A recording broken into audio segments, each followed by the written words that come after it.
This episode of Ties That Help is brought to you by Dollar Shave Club. What's up guys, in this video we're going to be talking about the iPhone 6, covering all the rumors to give you an idea of what it's possibly going to be like.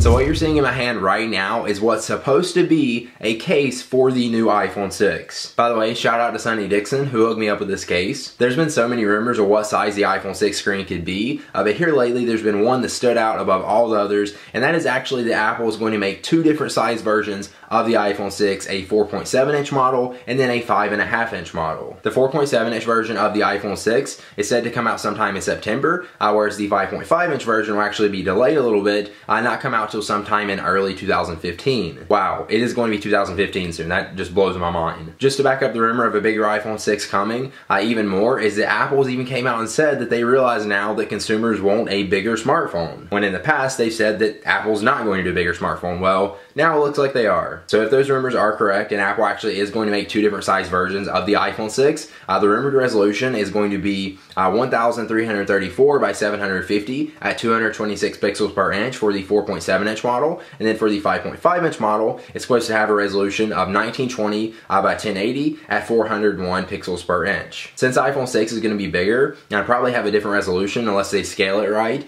that means that all the developers that have made apps for the previous model iPhones and iPods, stuff like that, are going to have to update their apps to fit this new resolution. The screen won't just be bigger than the iPhone 6 though, it's also going to be more durable. It said that Apple's working with this company called GT Advanced to bring down the price so they can make a sapphire screen for the iPhone 6, just like the home button is in the iPhone 5S. That'll make it more durable and pretty much completely scratch resistant. I watched a video of a guy taking a rock to a sapphire screen on an iPhone and it withstood it with no scratches at all. Along with the bigger screen, the iPhone 6 is also supposed to have an all-new, thinner design. It's supposed to be more like the iPod Touch 5th generation. Now I don't have the iPod Touch 5G with me. Now something interesting about this iPhone 6 case, which you can actually see over an Unbox Therapies video, which I'm showing for you now, is that the iPod Touch 5G actually fits perfectly in this case, or at least as far as the thickness. It even shows it like lining up with the volume buttons, which as you see, the volume buttons on the iPhone 6 case are saying that it's going to be different than what it is currently. Rather than the round buttons, it's going to have the like long, like oval shaped buttons that is on the iPod Touch 5G. Now obviously this iPhone 6 case is a little bit bigger than the iPod Touch 5G, but I think that's just interesting to know that the iPhone 6 may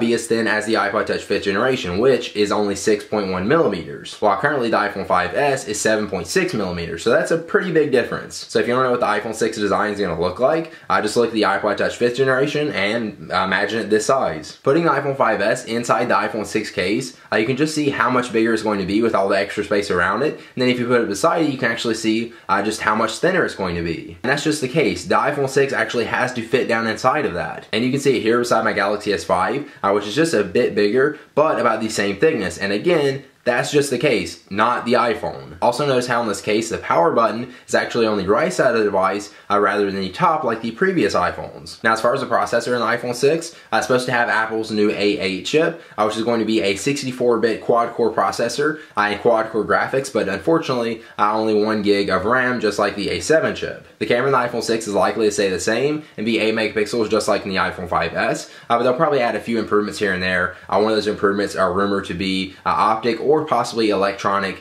image stabilization. A few other improvements or new features the iPhone 6 may also feature is a pressure, humidity, and temperature sensors, as well as possibly faster Wi-Fi technology. Buying razors suck, right? You have to go to the store, you have to get it out of a plastic container, and then you pay 20 bucks for a razor that has all kinds of tech and crap you don't really need in it. We just want a razor that works. Thankfully, there's a company out there that's making this process much easier, and it's called Dollar Shave Club, and it couldn't be simpler. For just a few bucks a month, Dollar Shave Club will ship amazing razors and other bathroom stuff straight to your door, and their blades are just as good as the other big shave companies at a fraction of the price. They've also got Dr. Carver's Easy Shave Butter to make your shave even more buttery smooth. And you have to try the new One Wipe Charlies. They are peppermint infused butt wipes for men. they actually make your butt tingle, and it seriously makes your butt feel clean. Now that my butt didn't before. Shave time, shave money, and join now at dollarshaveclub.com/Ty. Now, as much as I like all this stuff to be true, this is just rumors, so none of this stuff is actually really confirmed by Apple. It's all just speculation, but it does give you a good idea, hopefully, of what you can expect to see in the iPhone 6. So if all these rumors of the iPhone 6 are true, and that's actually what it's going to be like, let me know in the comments down below what you think about it.